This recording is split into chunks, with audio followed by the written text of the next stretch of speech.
menurut saya ini, saya selalu dianggap nyinyir oleh jamaah saya di tempat saya gitu. Buya aku nyinyir aja.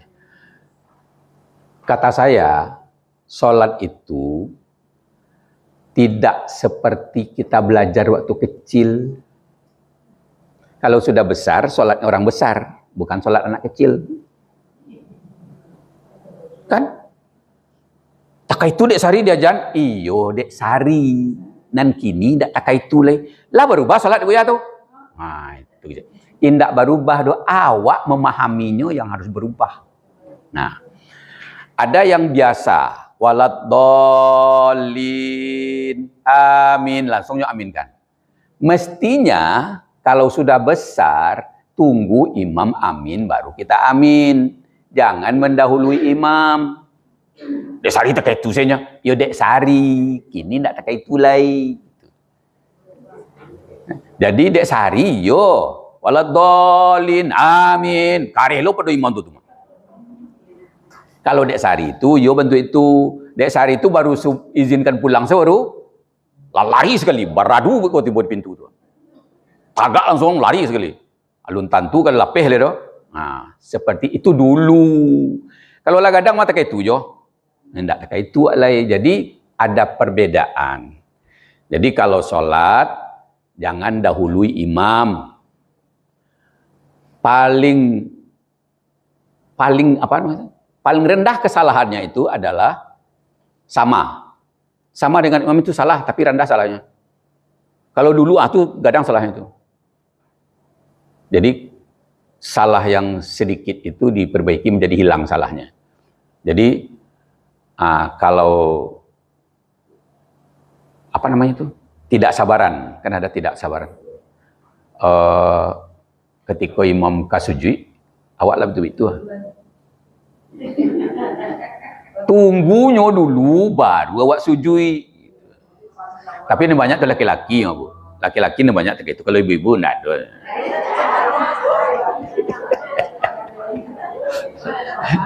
Ya malah nampaknya dalam talakuang. Awak nak mencari kegiatan dah. Ya, jadi melihat cara sholat orang-orang yang taat itu dari perubahan saat ke saat. Nah, itu namanya hidupnya berkah. Jadi kalau hidup itu stagnasi namanya, stagnan. Begitu aja terus, nah itu tidak berubah. Jadi kan ibu-ibu ini rajin ke sini kan ingin berubah nih. Ya, ingin berubah dari hari ke hari. Setidak-tidaknya berubah dalam ilmu. Nanti berpengaruh pada perbuatan. Jadi ibu sudah punya ilmu tentang sesuatu sebelum pulang. Nanti setelah pulang, ulang-ulangi lagi ilmunya. Nah, kemudian ayat 7. Fama yukadzibuka ba'du biddin. Dipotong sampai di situ. Maka apakah yang menyebabkan kamu sesudahnya mendustakan hari pembalasan? Jadi ini bukan untuk kita nih. Kemungkinannya kepada orang yang kembali ke tempat yang buruk itu. Jadi orang yang kembali ke tempat yang buruk itu, dia mendustakan. Yukadzibuka ba'du biddin. Jadi kenapa engkau sesudah dikasih tahu, lalu kalian tidak percaya? Mendustakan itu kan artinya tidak percaya. Ado gitu dah. Ado gitu dah, itu mendustakan namanya. Oh nanti awak masuk surga.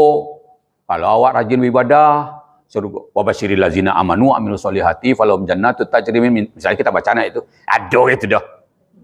Itu namanya mendustakan. Jadi mendustakan itu seperti itu, enggak ada gitu dah. Jadi orang yang beriman dia kasih kabar gembira, orang yang beriman dan beramal soleh dengan surga, enggak ada gitu dah. Banyak keyakinan lain mengaitu saya. Jadi enggak percaya dengan ayat itu. Ayat 25 surat Al-Baqarah ya Bu ya. Al-Baqarah 25. Itu paling simpel tuh saya kira. Ayat yang paling simpel yang tidak banyak perlu dipikirkan. Wa basyiril ladzina amanu wa amilus solihati falahum jannatin tajri min tahtihal anhar. Tidak perlu banyak-banyak pikir tuh. Dia kasih kabar gembira, orang beriman dan beramal soleh dengan surga yang mengalir sungai di bawahnya. Khalidina fiha abada. Dia selama-lamanya di situ. Tidak ada yang rumit dari kalimatnya gitu. Dikasih kabar gembira, orang beriman dan amal soleh. Jadi Bapak dan Ibu-ibu, kenapa banyak orang yang kadang-kadang mencengangkan kita? Apa mencengangkannya? Wow, berani ya, gitu kan? Kan saya kemarin, tanggal 1 Mei, saya diundang ke Jambi, Bu. Berkhutbah Jumat di salah satu masjid yang dibuat oleh satu orang. Masjid indah, mendatangkan ustadz dari Padang. Oh. Kemudian khutbah di situ, selesai khutbah diajak makan. Di perjalanan saya bertanya, Pak, masjid itu namanya Darun Nur Darlis. Darun Nur Darlis. Saya tanya, yang namanya ada di nama masjid itu masih hidup, Pak? Satu masih hidup, satu sudah meninggal katanya. Jadi Nur itu nama ibu saya, Darlis nama ayah saya. Ayah saya sudah meninggal, ibu masih ada. Alhamdulillah ya Pak, masih bisa beribadah untuk ibu. Pintu surga ada di ibu. Ya Pak, saya buatkan masjid di situ, itu rumah ibu saya. Makanya namanya Dar. Dar itu artinya rumah. Darun Nur Darlis. Rumah Nur dan Darlis. Yang Nurnya masih hidup, yang Darlis masih ada.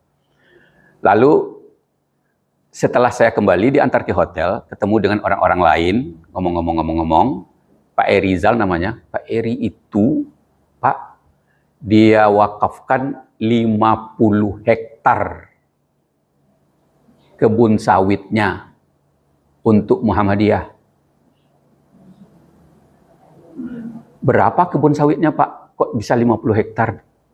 Kebun sawitnya 60 hektar katanya. 50 hektar dikasih untuk Muhammadiyah. 10 hektar buat dia. Katanya 10 hektar itu sudah cukup. Subhanallah, Masya Allah, luar biasa, saya tercengang. Tapi ada juga orang yang lebih banyak dari itu lagi katanya. Aduh, betullah orang yang sangat berpikir untuk nanti. Bukan hanya pikir untuk kini. Kalau untuk kini 10 hektar sudah cukup, malah lebih. 10 hektar itu berapa duitnya? Kalau 50 hektar? Kenapa 50 yang dikasihkan, yang 10 diambilnya untuk dia? Ya karena merasa 10 itu sudah cukup. Udah, 50 itu karena Muhammadiyah banyak yang akan diurusnya. Banyak yang akan dibantunya, banyak yang akan memperbaiki masjid itu. Sehingga di kota Jambi itu tidak ada masjid yang jelek. Tidak ada. Keren-keren semua. Karena orang kaya itu memberikan. Masya Allah, subhanallah. Jadi Bapak dan Ibu, orang sekarang sudah banyak memahami bahwa amanu wa amilu solihat itu benar. Amanu dan amilu solihat itu benar. Itu tidak bohong. Itu tidak jual kecap. Amanu wa amilu solihat itu benar. Dan itu bukan satu ayat yang kita sebutkan tadi, ayat 25 surah Al-Baqarah saja. Masih banyak ayat lain. Ada beberapa ayat lain yang berbunyi sama.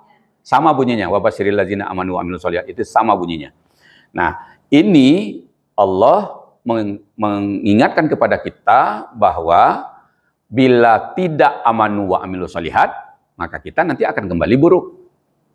Kembali dalam kondisi buruk kepada tempat yang buruk. Tapi kalau kita amanu wa amilus solihat, akan kembali baik ke tempat yang baik. Nah, itu yang ayat 7. Ayat 8-nya, alaisallahu biahkamil hakimin. Ini pertanyaan. Bukankah Allah seadil-adil hakim? Tentu jawabannya, ya, Allah seadil-adil hakim. Jadi, hakim itu, kalau di dunia kan banyak yang tidak adil. Ya, kalau Allah itu hakimnya paling adil. Apa keadilan yang dikedepankan oleh Allah? Bila kamu berbuat satu kebaikan, akan kubalas 10. Man ja'a bil hasanati falahu asrun amsalihah. Orang-orang yang berbuat kebaikan, 1 akan kubalas 10. Itu kan hakimnya bukan main itu. Adil sekali menurut kita kan. Ya yang bagi Allah yang penting menurut kita itu adil udah. Kan kita merasa satu perbuatan baik dibalas 10. Kalau satu perbuatan buruk dibalas 1. Adil banget nih.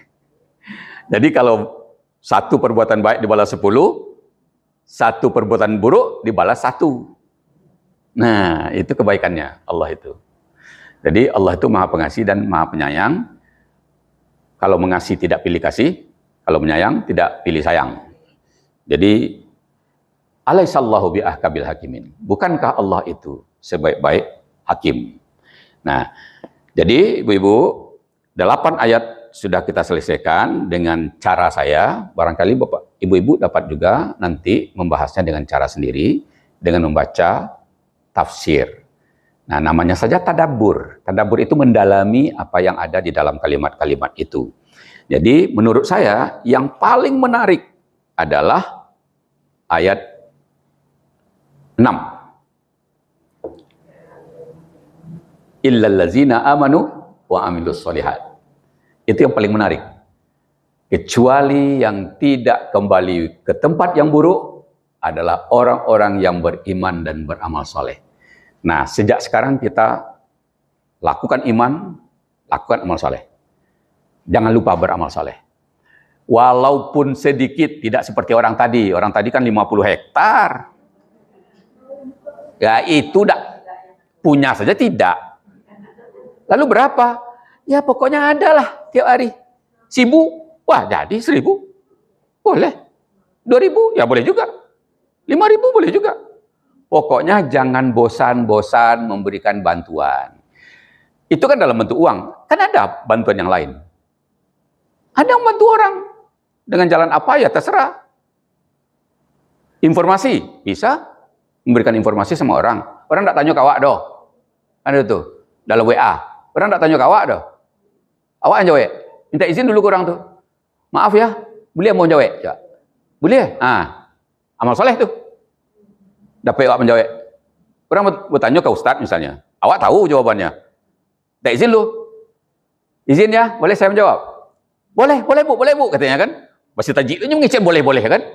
Nah, itu arti kita boleh menjawabnya. Gitu juga nanya telepon. Ada orang nanya telepon Pak Ustaz Sosafat kepada saya. Saya harus minta izin pada Sosafat, nanti tersinggung dia. Ustaz, ada orang minta telepon Ustaz. Siapa tuh? Syanu. Ya, enggak apa-apa. Saya kasih. Saya beramal saleh tapi tidak menyinggung. Tapi kadang-kadang awak kan tidak sengaja berbuat menyakitkan. Orangnya terbantu, orang kau sakit hati. Kan ada gitu kan? Lah di agen soal nomor Sosafat kau doa ke orang lain. Tapi kau kemudian tahunya. Wah, kau ada agen nomor tu kayaknya enggak bisa hubungan ini. Boleh pernah karena misalnya seperti itu kan. Kan gara-gara tidak minta izin. Kasihkan aja nomor.